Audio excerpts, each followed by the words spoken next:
When I started meditating 10-odd years ago, I didn't think much of Buddhism. Whenever neuroscientists wrote about the absence of a solid self, I was intrigued. When Alan Watts waxed lyrical about the ideological assumptions underpinning materialism, I was enthralled. But when Buddhists spoke of the Four Noble Truths, the Noble Eightfold Path, or the Three Characteristics, I glazed over. Even though Buddhism was the primary source of my newfound interest in spirituality, it often read like a painfully detailed way of stating the obvious in dry, arcane terminology.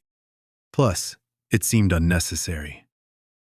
People like John Kabat-Zinn and Sam Harris had already gone forth, extracted the gem of meditation from its religious matrix, brushed off the superstitious residue, and delivered it to the West.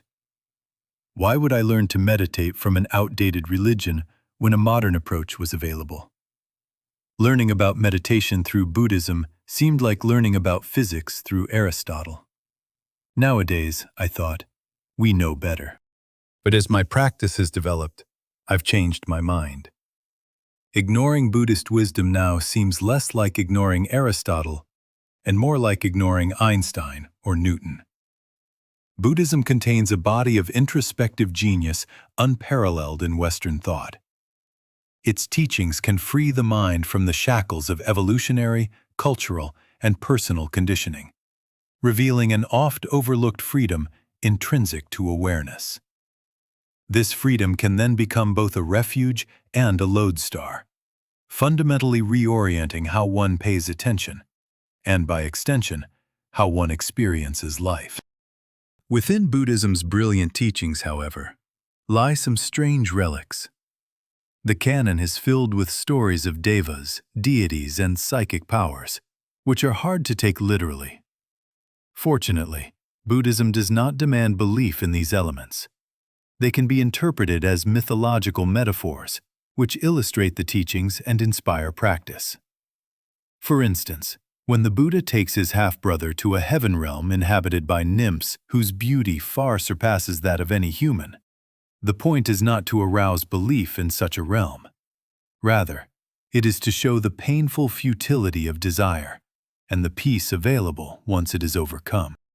One supernatural element is not so conveniently understood, though: reincarnation. Western meditation teachers often ignore the role of reincarnation in the teachings, or explain it purely as a metaphor for successive mind moments within this very life. This approach makes sense because many students would bolt at the mention of streams of consciousness transmigrating across lifetimes. But to understand Buddhism, a different approach is required. The earliest teachings were clear that reincarnation, which I'll also refer to as rebirth, is not a mere metaphor. It should be interpreted literally and disbelieved at one's own peril. Modern monks, who need not cater to rationalist perspectives, are more direct. Bhikkhu Bodhi writes, quote, "The teaching of rebirth crops up almost everywhere in the canon, and is so closely bound to a host of other doctrines that to remove it would virtually reduce the Dhamma to tatters. The suttas even say that rebirth occurs with the breakup of the body after death, which clearly implies they intend the idea of rebirth to be taken quite literally." End quote. Ajahn Sona says that to have right view, which is one facet of the Noble Eightfold Path, quote, "one must have a conviction of continuation beyond death, and that without right view, much of your meditation will be in vain." End quote.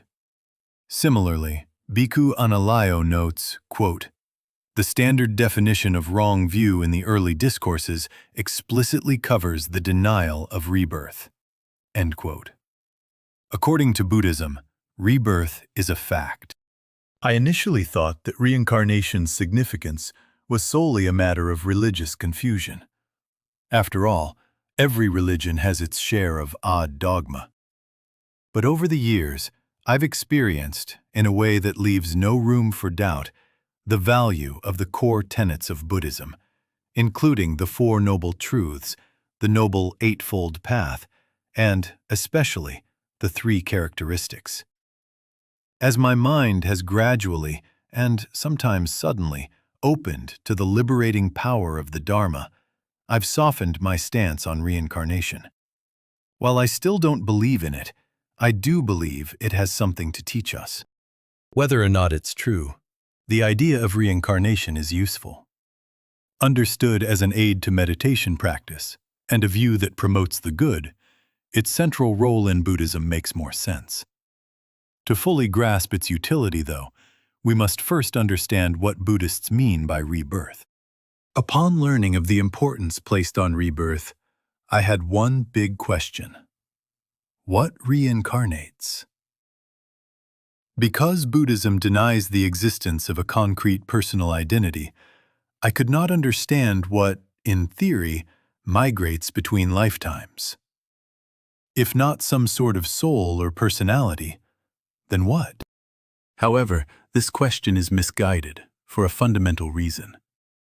Even within this lifetime, experience migrates across moments, unmoored to personal identity. Truly pay attention, and you'll see that your subjectivity is not yours at all. It is an impersonal process playing out of its own accord, so fleeting that it can never be grasped, let alone pinned down and owned. There is no you behind the scenes. There are only the scenes, unfolding with a nature as selfless as a stream. And if this selfless stream of experience can continue across moments, asks Buddhism, why not across lifetimes? Viewed this way, the question of what persists across lifetimes is actually the same as the question of what persists within this very life. Consciousness, the lifeblood of experience, contains all things, personal identity included. Just as consciousness can hold various identities in this life, friend, sibling, child, lover, and so forth, Buddhists claim it can also hold different identities in subsequent lives. A famous metaphor likens consciousness to a flame. Flames are forever in flux, but it makes sense to talk of this flame rather than that one. A candle flame of one moment is not identical to that in the next, but neither is it separate. Likewise, consciousness ceaselessly changes, yet it also persists. The consciousness that starts this sentence is not the same as the consciousness that finishes it, but they flow in the same stream. And, the metaphor goes, just as the flame from one wick can be used to light the flame of another, so can the consciousness from this life flow into the next. Different moments, different lives, same stream of consciousness. This raises an obvious question. If consciousness depends on the brain, and the brain decomposes with death, how can a stream of consciousness re-emerge from a different brain? To understand the answer, we must reframe our understanding of the relationship between mind, matter, and causality. In Western thought, physical reality, comprising matter, energy, and forces, is considered fundamental. Experience is seen as a subjective epiphenomenon that emerges from this objective, physical substrate. As such, experience is not a causal player. It simply rides the waves of causation that exist at the physical level. Consciousness may exist, but it is causally impotent. It is the effect of neurological events, but never the cause of anything. In this paradigm, the workings of the brain are objective facts, whereas the experiences of mind are mere subjectivity. In contrast, Buddhism grants consciousness a more causal role. Experience does not only emerge from the physical world also emerges from experience. In this paradigm, the causal influence that the brain exerts on experience is counterbalanced by the non-physical influence of experience on the brain. In other words, experience has a causal power comparable to that of material reality. As Bhikkhu Bodhi explains, quote, consciousness and the world coexist in a relationship of mutual creation, which equally require both terms. Just as there can be no consciousness without a body to serve as its physical support, and a world as its sphere of cognition. So there can be no physical organism and no world without some type of consciousness to constitute them as an organism and world." End quote. Thus, mind is as real as anything physical, with an equivalent causal force. And if consciousness is part of the causal fabric of reality, the thinking goes, then its causes must have effects. When we strike a pool ball, we expect it to move. This is because we live in a world where causes don't simply end. They always induce effects.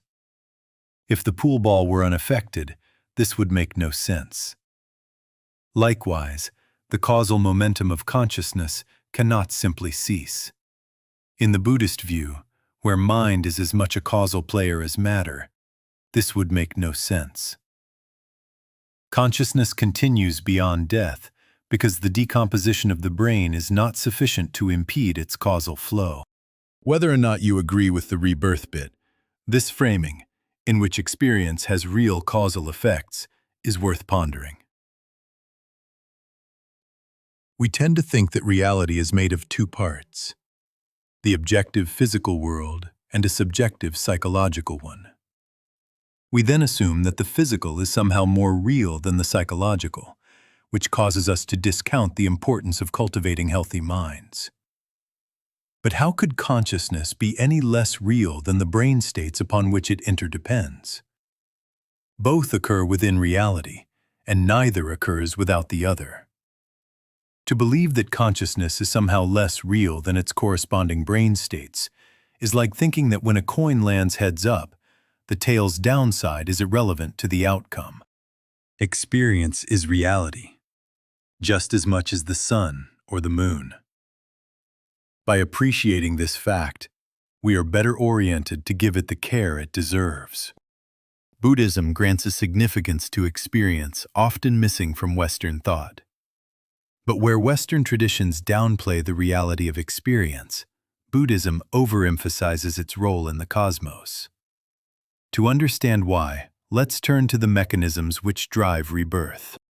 Contrary to what some might think, taking rebirth is not a good thing. This is because the cause of rebirth, craving, is painful and permeates existence. Craving coats the intrinsic freedom of consciousness with a veneer of dissatisfaction. And for the untrained mind, it does so with few reprieves. Whenever we crave, we prioritize the pursuit of a thought over the felt understanding of what is happening now. For this reason, craving is not just a source of suffering, but also of delusion. It makes us dissatisfied because it obscures the experiential truth of moment-to-moment existence. The ultimate goal of the Buddhist path is to step off the wheel of samsara, ending all future rebirths. To do this, we must completely and permanently eradicate craving. Only when the possibility of craving no longer exists can our stream of consciousness rest and cease being propelled from life to life. To fully extinguish craving is to fully dispel the cause of suffering, a realization also known as enlightenment. The suttas call craving the seamstress, because it stitches beings into the cycle of unsatisfying samsaric existence. Whenever we crave, Buddhists claim, we bind moments of experience together, causing consciousness and suffering to cascade across lifetimes. If consciousness is a flame, craving is like the wind that carries it far and wide. As Bhikkhu Analayo elaborates, quote, "Can cross over a distance even without any fuel, and is able to set fire to fuel that is not immediately contiguous to it. Similar to the wind acting as a support for the flame, craving is considered to function as the support for the mind at the time of transition from one life to the next. Unlike the wind, which will abate on its own at some point, as long as craving continues in unawakened beings, immersed in ignorance, it is the bond that, according to the early Buddhist analysis, binds consciousness to present and future bodies. To be free from this bond requires that ignorance and craving be eradicated." End quote. Craving impels the mind to grasp at the world with such force that even after our physical death, this grasping remains. When the body dies, craving causes the mind to, as Bhikkhu Bodhi says, quote, "spring up again, grasping onto a fertilized egg, bringing the whole storage of accumulated impressions over with it into the new psychophysical organism." End quote. I suspect that, at this stage, some readers are doubtful. How could craving possibly direct a disembodied mind stream to a freshly fertilized egg? I share this skepticism, but I'd like to remind readers that I'm not arguing that reincarnation is true. Rather, I'm laying out the Buddhist viewpoint, insofar as one exists, because I believe it has value. Rebirth is a religious belief, not a scientific hypothesis. Bhikkhu Bodhi makes this clear when he writes that there is no logical way to prove the validity of rebirth and karma. Bhikkhu Analayo shares this sentiment. When asked whether we can reason our way to rebirth, he replied that he is not interested, nor does he see the point in such an effort. Rebirth serves a functional purpose, rather than a factual one. To fully appreciate its practical value, though, requires an understanding of karma. As we've seen, Buddhism takes experience seriously. So seriously, in fact, that it weaves a map of the cosmos where psychology has the power of physical law. In Buddhist metaphysics, craving does not just cause suffering, it perpetuates our very existence. Just as the force of gravity makes apples fall, so the force of craving steers disembodied streams of consciousness towards zygotes. Buddhism also grants cosmic significance to moral intuitions, folding them into the fabric of reality by way of karma. Karma holds that morality has implications far beyond the psychological. The moral character of our thoughts, words, and deeds exerts a lawful force on the world, affecting an ethical equilibrium maintained by the cosmos. Whenever we think, speak, or act with intent, we plant seeds in this moral equilibrium. When these seeds ripen, they can affect this life, future lives, and even the diversity of life on Earth. Bhikkhu Bodhi acknowledges the psychological basis of our moral intuitions, but unapologetically extends their purview to the world at large. As he writes, quote, "The very fact that we can conceive a demand for moral justice has a significance that is more than merely psychological. However vaguely, our subjective sense of moral justice reflects an objective reality, a principle of moral equilibrium that is not mere projection, but is built into the very bedrock of actuality." End quote. This moral equilibrium is like a scientific conservation law, but instead of balancing physical quantities such as mass or energy, it balances ethical qualities across conduct and consequences. And this happens naturally. There is no Buddhist commissar in the sky keeping moral balance sheets. The intent with which we think, speak, or act contains a moral momentum that merges with the wider web of causation and produces consequences according to natural, impersonal processes. This moral momentum, known as karma, is just one cause among many. Intent is key to karma. Sneezing, being involuntary, is not a source of karma. If an angry thought spontaneously comes to mind and we quickly drop it, this generates little unwholesome karma because no hostile impulse was indulged. Karma only takes root when we purposefully curate our mind-body process. The Buddha made this clear when he, allegedly, said, "Intention, I tell you, is karma. Intending, one does karma by way of body, speech, and intellect." End quote. Strictly speaking, karma is not the result of wholesome or unwholesome deeds. Karma is like a seed, planted by the quality of our motivation. Under the right conditions, the seeds of karma ripen into fruit, and these fruits, known as vipaka, are what is meant when speaking of karmic results. In other words, we sow karma and reap vipaka. But just as a farmer cannot guarantee a good harvest, no matter how meticulously they plant their seeds, so too we cannot guarantee favorable vipaka, no matter how wholesome our karma. Seeds need water, light, soil, and other conditions to grow. Simply planting them is not enough. Likewise, karma only matures into vipaka when conditions allow. While we can influence these conditions by contributing wholesome karma to the system, we cannot control them, because many non-karmic forces are also at play. Karma comes from us, but its fruits come from the universe. And these fruits need not mature in this life. Karma from one lifetime can ripen in a subsequent one, and may even determine the biological form of successive lives. Thus, according to Buddhism, we are linked to our ancestors and descendants not just by culture and evolution, but by ethical heritage as well. The idea that karma influences biology might strike readers as absurd, but I think a gem of wisdom is hidden here. Yes, the Buddha and his contemporaries were unaware of genetics and modern evolutionary theory.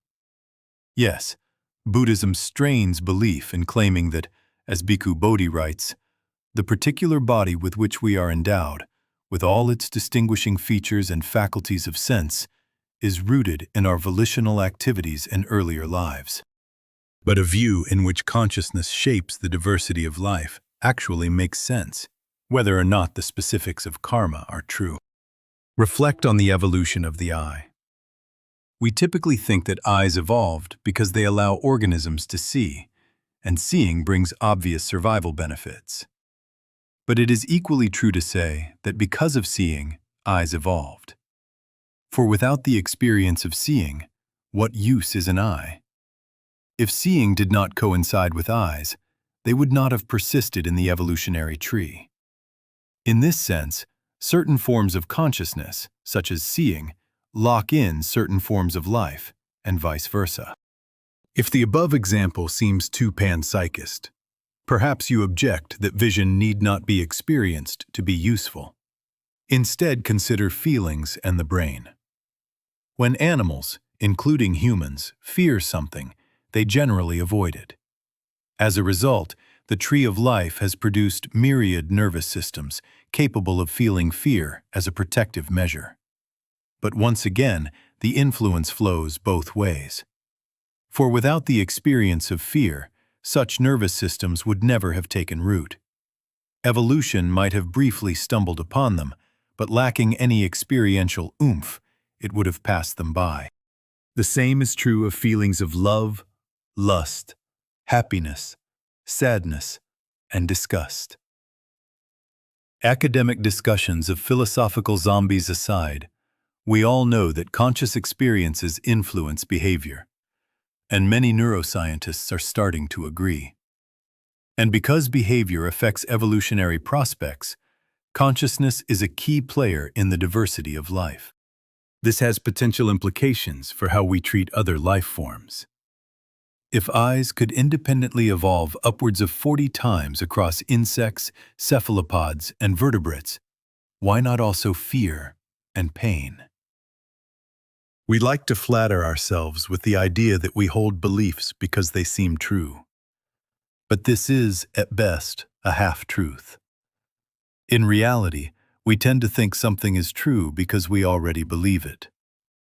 There are many reasons to hold beliefs, such as confirmation bias, social validation, or psychological comfort. For instance, when people learn through podcasts and TikTok that the pandemic was a hoax, their belief forms through a toxic mixture of epistemic arrogance. Experts always get it wrong. Strong emotions. You should be angry about this. Distrust in institutions. Leaders always lie. And charismatic influencers. I heard this guy on Rogan. Of course, COVID-19 skeptics think their pandemic beliefs are true, but their conviction coalesces from causes having little to do with truth. Our beliefs, right or wrong, are the products of happenstance. We believe, or disbelieve, certain things because of our trajectories through life. This does not mean that we believe things only for bad reasons. It does mean that we should be humble and view beliefs through a broad lens. Even if a belief is not true, there may be good reasons to hold it. When I practice metta-meditation, for example, I let myself believe that my well wishes can psychically touch others. I doubt this is true, though I can't be sure, but I choose to believe it, if only periodically, because it helps my practice. If a belief has abundant benefits and few downsides, personally and societally, it may make sense to believe it, even if it might not be true. This is not to say that we can convince ourselves of things we know to be false. But where uncertainty exists, we can believe strategically, choosing beliefs that serve us and our neighbors best. If, as a scientific-minded reader, this line of reasoning makes you squirm, then I have some bad news. Most of your day-to-day thoughts are not just false, but because they rest on assumptions programmed by evolution to serve survival and reproduction rather than truth, they are fundamentally deluded. Whenever we believe that we are self-contained, autonomous agents, we are not seeing experience, which is all we ever see, clearly. To identify with a thought of self is to mistake a transient thought for our genuine nature, which is actually a boundless, borderless, ceaselessly changing expanse of experience. When I believe that I am Tristan, a telecommunications engineer, this belief has value because it helps me organize my affairs and relate to others. But where does the engineer exist? Sure, I have an expensive piece of paper with my name on it, and I sit at a desk sending emails and drafting CAD files 40 hours a week. When I examine experience, though, there is no engineer in sight. So, if you don't object to this ubiquitous belief in self, which forms the conceptual framework for how billions of us relate to the world, you have already assented to a core belief which is useful, but not true.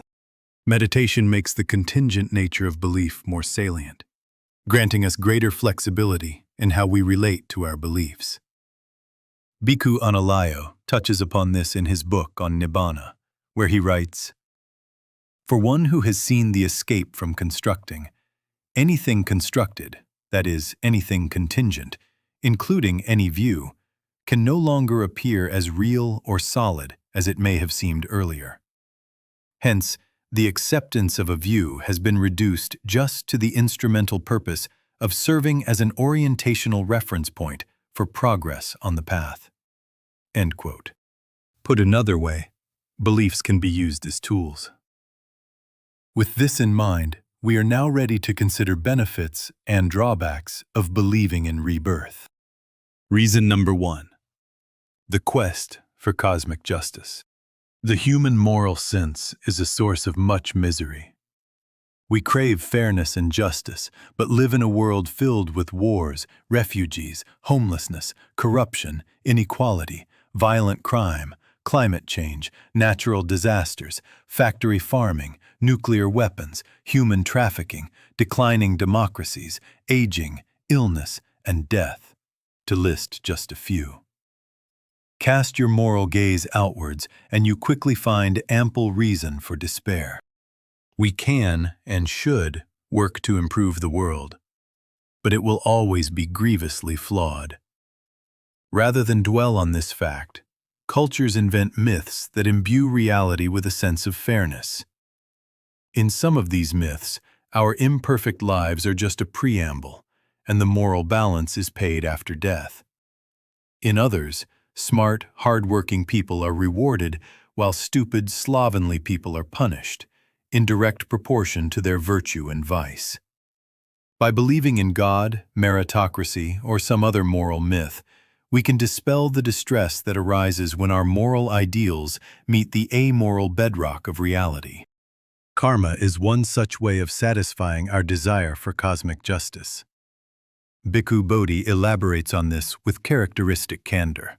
Quote, "Our moral intuition, our innate sense of moral justice, tells us that there must be some principle of compensation at work in the world, whereby goodness meets with happiness and evil meets with suffering.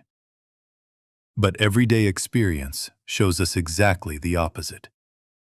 We all know of highly virtuous people beset with every kind of hardship, and thoroughly bad people who succeed in everything they do. However, in his teachings, the Buddha reveals that there is a force at work which can satisfy our demand for moral justice. This force is called karma." End quote. But to be a convincing moral myth, karma must extend beyond this lifetime. Otherwise, people might see good individuals burdened by difficult lives, or the opposite, and conclude that karma does not add up. Quoting Bhikkhu Bodhi again, "It is only too obvious that such moral equilibrium cannot be found within the limits of a single life. We can observe, often poignantly, that morally unscrupulous people might enjoy happiness, esteem, and success, while people who lead lives of the highest integrity are bowed down beneath pain and misery. For the principle of moral equilibrium to work, some type of survival beyond the present life is required, for karma can bring its due retribution only if our individual stream of consciousness does not terminate with death." End quote. Buddhist teachings are a method to reduce and possibly even extinguish suffering. But as we learn, through meditation, to pierce our biases, we're often met with hard truths. As ego defenses diminish, we might find that we're not the moral exemplars we thought we were. And as we open beyond self-reference, we might notice external suffering that previously passed us by. The logic of karma holds that the moral ugliness of the world exists within a larger, natural balance. Suffering may not be good, but at least it is lawful. By remembering this, teachings on karma help us face the world without giving in to despair. But what about the animals? Even if rebirth were true, the modern treatment of animals casts doubt on a literal reading of karma.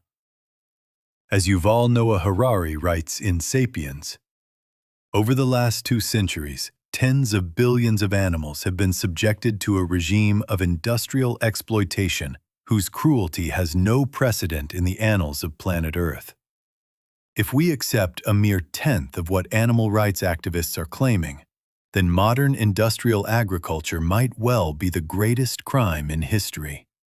End quote. How was so much unwholesome karma planted that tens, or more likely hundreds, of billions of animals lead lives of unimaginable misery? Unless streams of consciousness are migrating to Earth from some deviant off-world, or insect colonies tend to behave very badly, wasps, I'm looking at you. The wanton enormity of modern agricultural practices seems irreconcilable with the idea of a moral equilibrium. That said, this is not proof that karma is false, because karma is not the only cause of suffering. Reason number 2. Be good. Sure, you might think, karma can make a person feel better about our broken world. But isn't this a cop-out? If nature keeps a moral balance of its own accord, why care about anything? And if we have countless lives ahead of us, what does the current one matter? This misunderstands the implications of the twin teachings of karma and rebirth. To believe in karma is to believe that the quality of one's motivations holds existential importance. And the purest motivations flow from a place of compassion, non-greed, and understanding. To believe in rebirth is to believe that one cannot escape the consequences of misbehavior, even by dying. And if one doesn't see the rewards of their wholesome intent, they know to remain patient. Imagine if, every time you engaged in unskillful behavior, such as expressing anger, spreading rumors, or watching pornography, you knew it would come back to you, just as a ball thrown up must come down. Likewise with skillful action. Wouldn't you be kinder to yourself and others? Crucially, karma encourages moral behavior without forcing Buddhists to feel scrutinized by an ever-watchful God. In the Abrahamic religions, fear and guilt play a central role in morality, and many Jews, Christians, and Muslims feel intense dukkha as a result. In Buddhism, where morality is a matter of cause and effect, fear and guilt have fewer footholds. Belief in karma can even diffuse self-judgment, which is a red herring in our quest to be good. When we judge ourselves, what is actually happening is that we are getting lost in negative thoughts of how we imagine others perceive us. It is a nasty ego trip, but in truth, there is no self being judged, just a storm of thoughts and intensely unpleasant sensations. This generally triggers a frantic desire to make cloying amends. Only once self-judgment recedes can we see the situation clearly and behave appropriately. Granted, some people could benefit from a bit more self-judgment. But for most of us, we're laden with it. By framing morality in terms of cause and effect, karma cuts out the self while refocusing attention on what matters, our motivation or attitude. If you want to improve your life, watch your attitude with loving attention. Whenever I'm struck by feelings of shame or guilt, I always feel better after narrowing my focus to the defiled attitude behind my cringeworthy words or actions. In spotting this link between unhealthy motivation and the suffering currently gripping me, I learn firsthand to improve my attitude.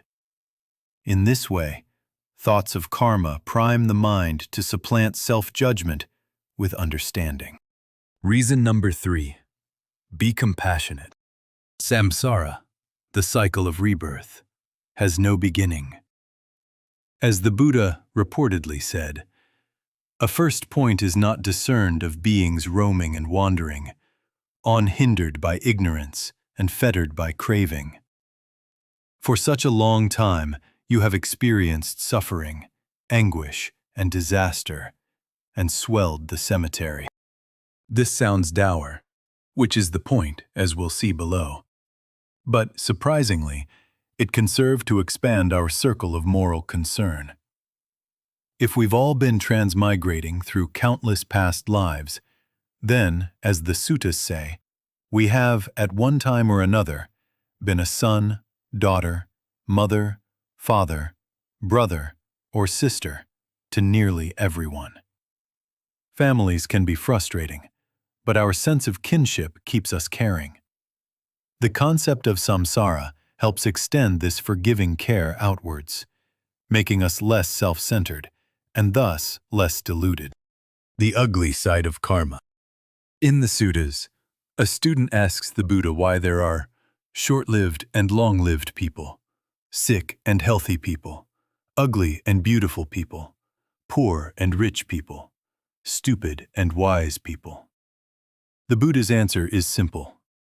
Because of karma, he says. Now, the Buddha clarifies that by beautiful and ugly, he is referring to temperament. Regardless, his answer illustrates a danger of the idea of karma.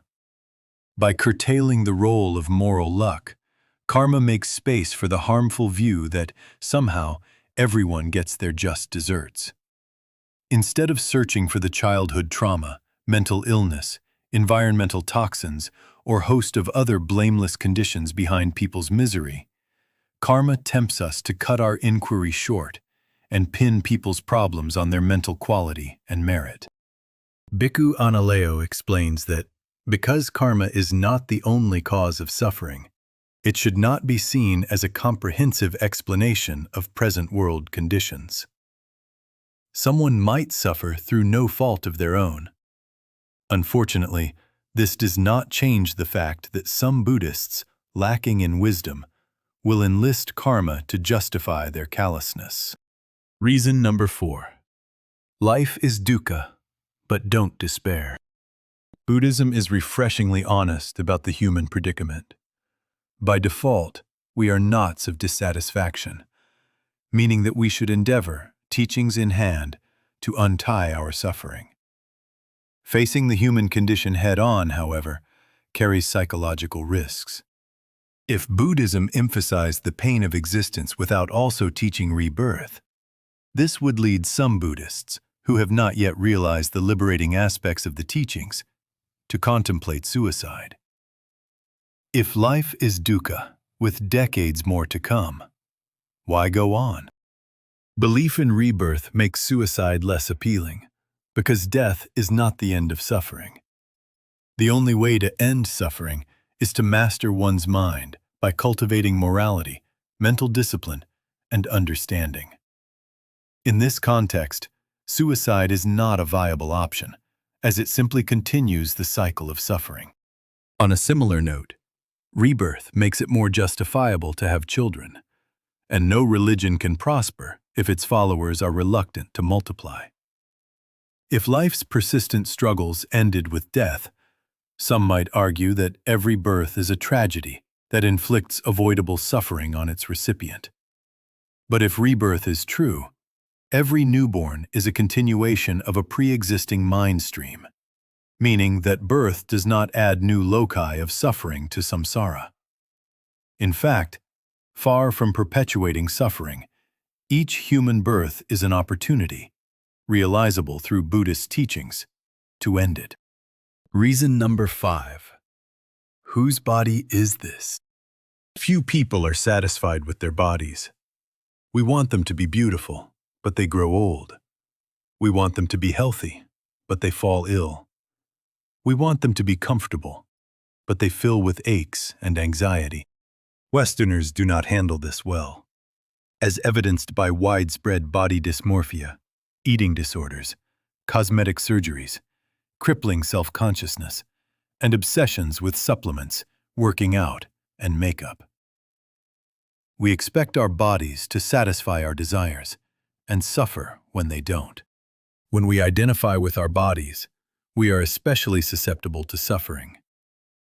When we believe in rebirth, though, we can only identify with the body so much.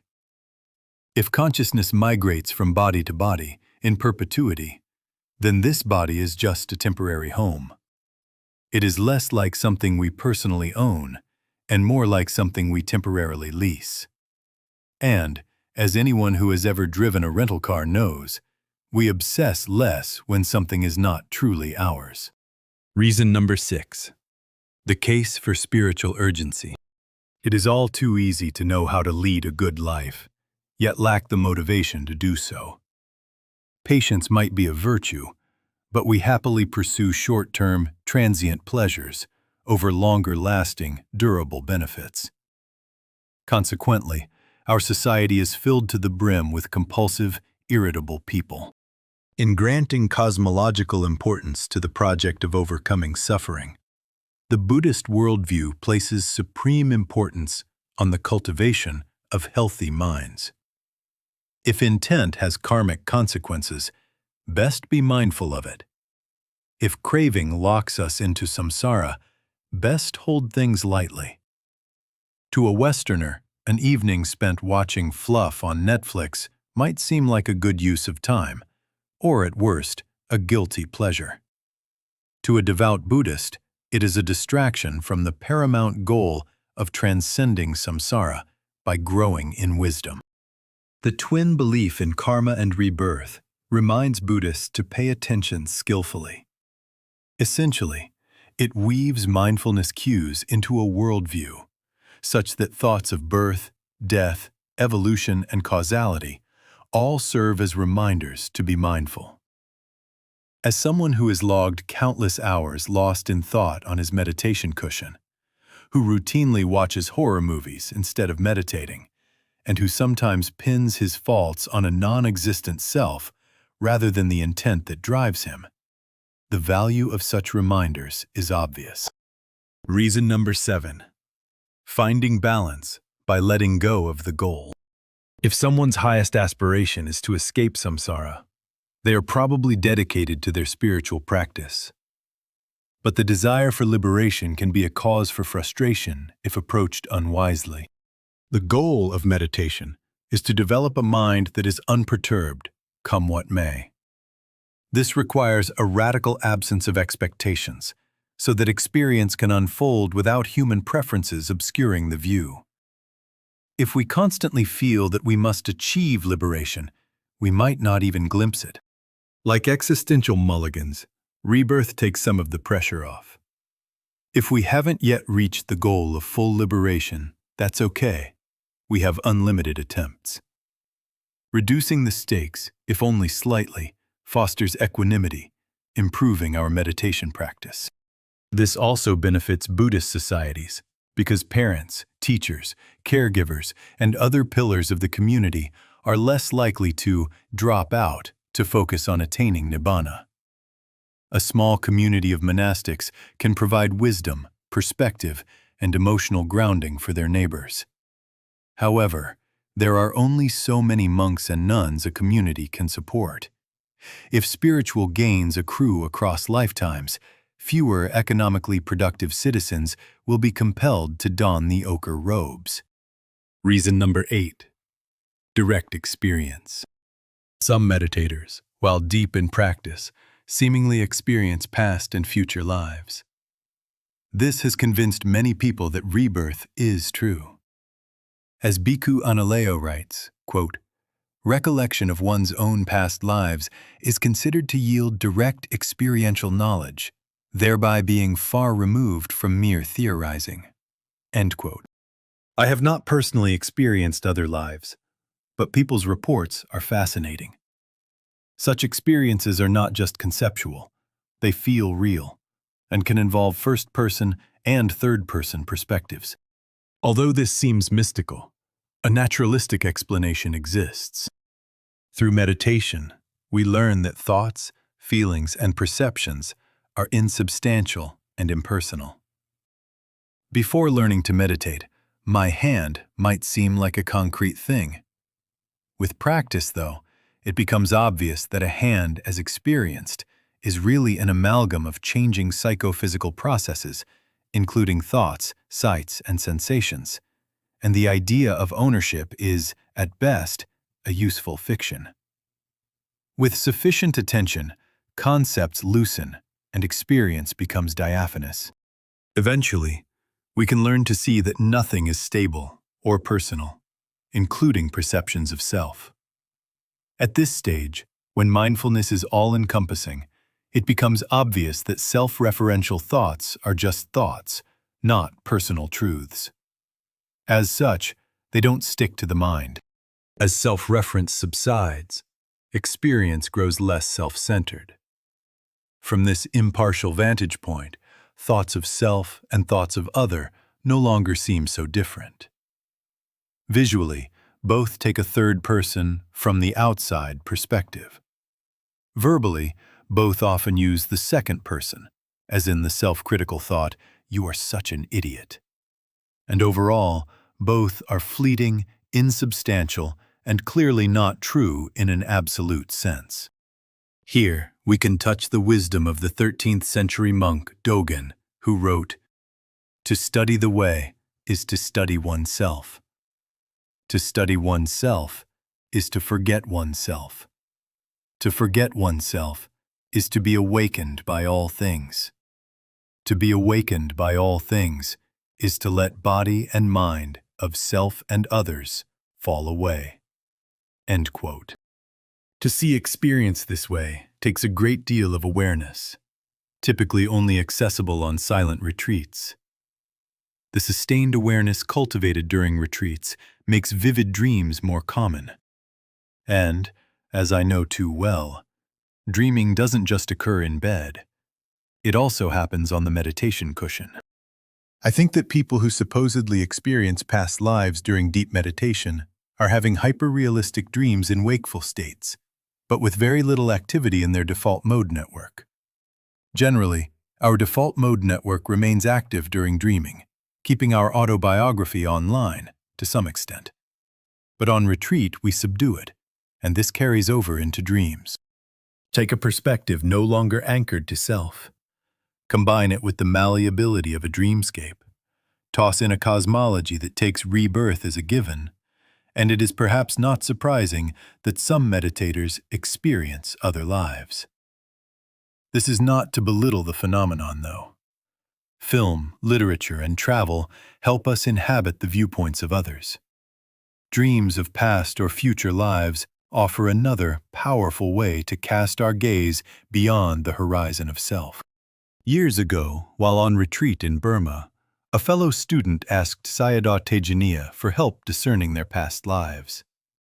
He advised them to give the matter no thought and just meditate. Although Buddhism teaches rebirth and karma as truths, it advises followers to avoid speculating about them. Until one attains full enlightenment, Buddhism holds, they cannot know the intricacies of karma or the full spread of their lifetimes. So don't waste time trying. This is wise, because Buddhism's strength lies in cutting through unnecessary, futile, or painful thinking, to tap into a well-being beyond concepts. Rebirth and karma are not proffered as absolute truths. Like most everything in the Buddhist canon, they are tools for finding freedom here and now. Ajahn Mahabua, rumored to have attained full enlightenment, brought Buddhist cosmology down to earth when he said, "The cycle of birth doesn't refer to anything else. It refers to this single heart that spins in circles. It's the only thing that leads us to birth and death." End quote. How fortunate that we can train it.